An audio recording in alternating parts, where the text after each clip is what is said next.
Okay, I think I tried to get into a helicopter to fly over, but I think it's going to say under me. I'm pretty sure if I could fly over, it would say under me. I'm not completely sure. I'm pretty sure, and we'll see if I can do that. But if I can't, this is the closest thing to the silver chair that you're going to see for a while. So, well, it's been a really busy week, as you could see. When I was at Stonehenge, I got to look at. I thought, wow. I think this is probably what Lewis was talking about when he was thinking about the ruins of the giants in the silver chair.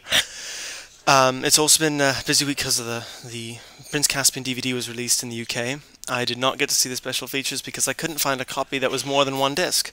So I got to watch the commentary, and that was good. It was better than the first cast commentary, but they didn't have one with Roger Ford or Mark Johnson with Andrew Adamson or anything, so that was disappointing.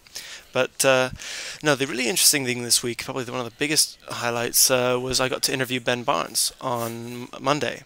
And you can listen to the audio on Narnia Web on the podcast, and you can also read the transcript.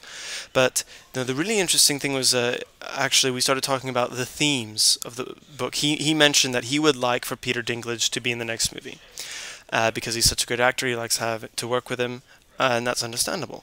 We have heard that Peter Dinklage is probably going to have a small role. Is probably going to have a role in the next film. Apparently they want him back for the Voyage of the Dawn Treader. We don't know if it's going to be a flashback, if it's going to be just towards the beginning, if it's going to be through the whole voyage, we don't know. But I made a comment to Ben saying, well, that wouldn't be such a problem to me as long as the themes weren't compromised. And that kind of got me into, I think some people didn't really like that I said that.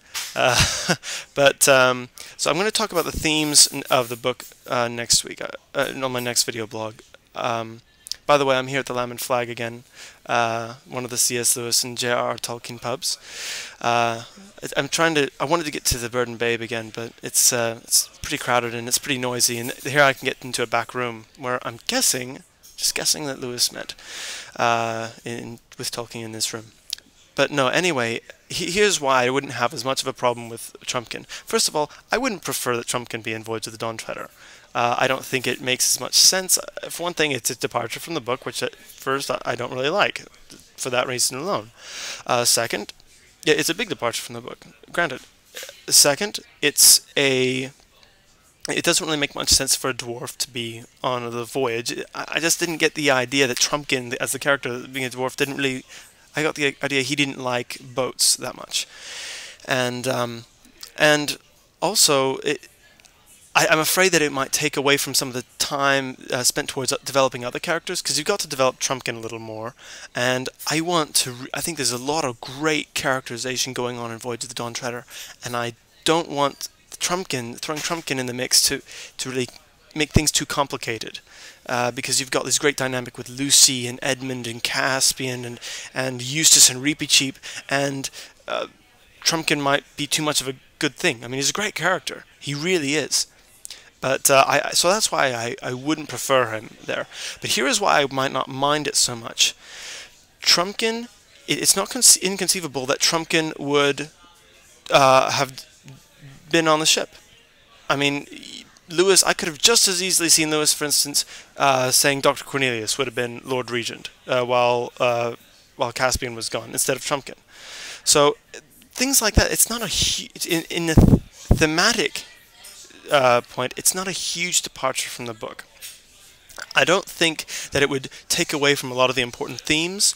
Trumpkin is a great character. He makes the situations more interesting. He could add add some humor and appeal and some interest to the Voyage of the Dawn Treader if he was there.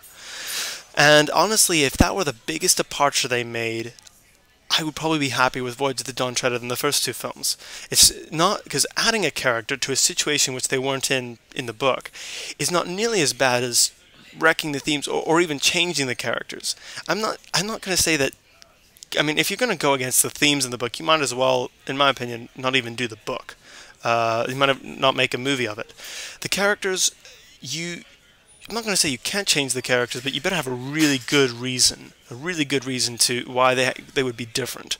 I consider the changes made to Peter's character in Prince Caspian and to Susan's character in Prince Caspian to be far more important, far bigger departures from the book than simply adding Trumpkin to the ship, to the voyage would be.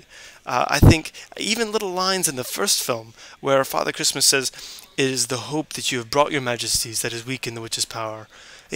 That wasn't the situation in the book. In the book, it was a situation where it was Aslan's return. Aslan's return that weakened the witch's power and broke the hold of winter. It wasn't the hope that you can believe in, you know. It wasn't the audacity of the hope of the Pevensies that allowed you to them to break the witch's power. So that even little lines like that harm the themes. I don't think that bringing Trumpkin in would harm the themes of the story, and I'll talk about that in the next video blog. But here's an example of another story very near and dear to my heart, and a couple changes they made. I was opposed to them both at first. Now I'm not opposed. Still opposed to one of them. The other one I'm not so opposed to anymore. In the Two Towers, there were a couple big changes. One was there were a few big changes, quite a few, more than the others. But two of the really big ones was the elves were at Helm's Deep fighting, and two, the character Faramir takes the ring and takes it to Osgiliath to give to his father. I was opposed to both at the beginning. I am not so opposed to the elves anymore, but I'm just as opposed to the change to Faramir as I ever was. And here's an example that I think is separating the details from the themes. Alright? In the Two Towers, in the book, the elves were fighting. It's not inconceivable that they would have come to Helm's Deep if they could. If they hadn't been fighting on their own borders, which was conveyed in the book, but it's difficult to convey in the movie without doing some weird flash memory sequence or something to something happening in the present.